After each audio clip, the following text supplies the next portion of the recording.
Hello friends, আজকের ব্লগটা আমি এখান থেকে শুরু করছি। আর আজকে হচ্ছে সানডে, তো আজকে আমাদের বাড়িতে হবে স্পেশাল মেনু। তো তার জন্য দেখো এখানে আমি গাজর নিয়ে নিয়েছি, ক্যাপসিকাম নিয়েছি আর একটা পেঁপে নিয়ে নিয়েছি। আর এই দেখো আজকে হবে মাটন।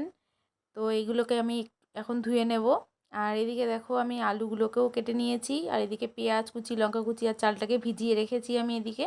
আর এদিকে দেখো সব কেটে রেখেছি, পেঁপে কেটে রেখেছি এদিকে। তো দেখো তারপরে মাটনটা ধোয়ার পরে আমি এদিকে কড়াইয়ে সিদ্ধ বসিয়ে দিয়েছি, এদিকে কড়াইয়ে সিদ্ধ হবে মাটনটা।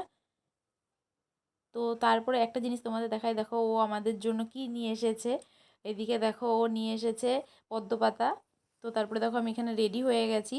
তো রেডি হয়ে এখন আমরা যাব পাটুলিতে স্নান করতে। তো এদিকে মা কয়েকটা বোতল দিয়ে দিয়েছিল জল নিয়ে আসার জন্য। তো তারপরে দেখো আমরা বেরিয়ে পড়েছি, আর রাস্তায় এসে দেখো ও আইসক্রিমের দোকানে এসছে। তো দুটো আইসক্রিম নিলাম, দুজন খেতে খেতে চলে যাব। তো এই দেখো দুটো আইসক্রিম। আর এদিকে আমার আইসক্রিমের অবস্থা শেষ, কাটিমাটি সব খুলে চলে গেছে। আর দেখো বাইরে কি রোদ, আর আজকে খুব গরমও পড়েছে, এই দুদিন ধরে প্রচুর গরম পড়ছে।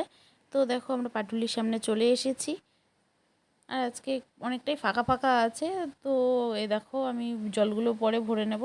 আর আমি সত্যি কথা বলতে মানে ডুব দিতে পারি না, তো আমি যেভাবে স্নান করি তো ভিডিওটা ধরে দিচ্ছিল। আমি একটু বদমাশি করছিলাম আমার সাথে। তোমাদের স্নান টান কমপ্লিট হয়ে গেছে, এবার আমরা বাড়ির দিকে ফিরছি। অনেক দিন ধরেই ভাবছিলাম যে পাটুরিতে যাব গঙ্গা স্নানটা করতে, তো আজকে সেটা ফাইনালি হলো। তো তারপরে দেখো আমরা বাড়ির সামনে চলে এসেছি, এই দেখো। তো এদিকে বাড়ি এসে চেঞ্জ টেঞ্জ করে, তো এদিকে দেখো আমাদের রান্না হয়েছে ফ্রাইড রাইস আর মাংস, খাসির মাংস। তো এইদিকে স্যালাডও কেটে নিয়েছি আমি। তো চলো আমি খেয়ে নিই।